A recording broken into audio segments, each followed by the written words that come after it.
माँ जिन्होंने कीचड़ गोबर पत्थरों का मार उतारना चाहा समाज से पिछड़ी सोच का भार।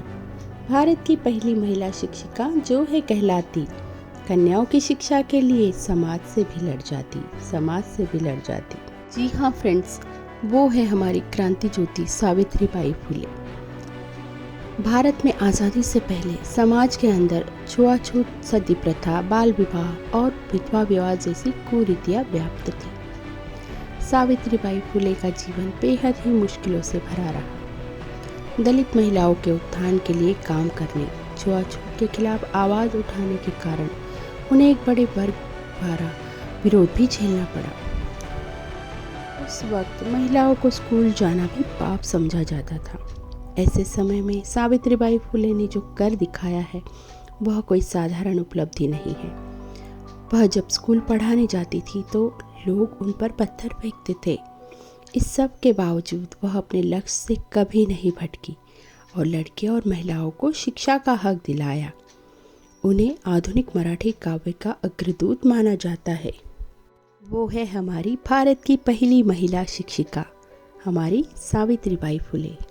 सावित्रीबाई का विवाह बहुत ही छोटी उम्र में हो गया था और उनको साथ मिली क्रांति सूर्य महात्मा ज्योतिराव फुले की। विवाह के समय वह पढ़ी लिखी तो नहीं थी, लेकिन पढ़ाई में उनका मन बहुत लगता था।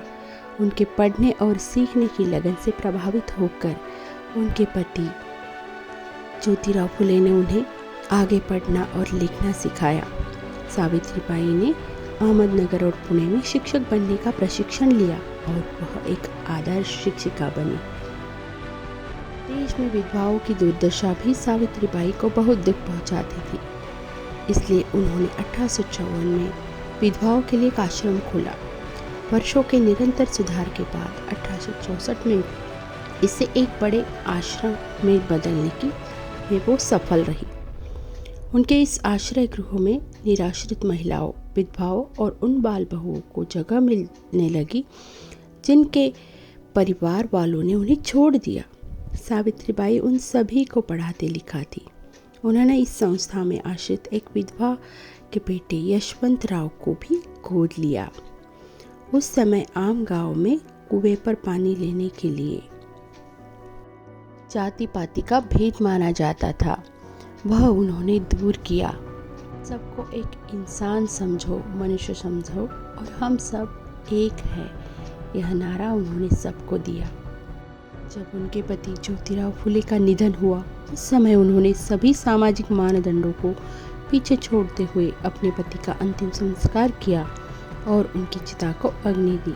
इसके करीब 7 साल बाद जब 1897 में पूरे महाराष्ट्र में प्लेग की बीमारी फैली तो वे प्रभावित क्षेत्रों में लोगों की मदद करने निकल पड़ी। इस दौरान वे खुद भी प्लेग का शिकार हो गए और 10 मार्च 1897 में वो हमें छोड़कर चली गई। लेकिन उनके विचारों और उनके कार्य में वो आज भी हमारे साथ है और हमें प्रेरणा दे रही है।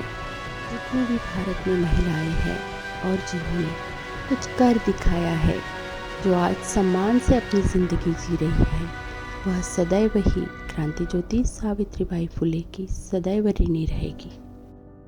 उनके इस योगदान के लिए उनको शत शत प्रणाम। धन्यवाद दोस्तों।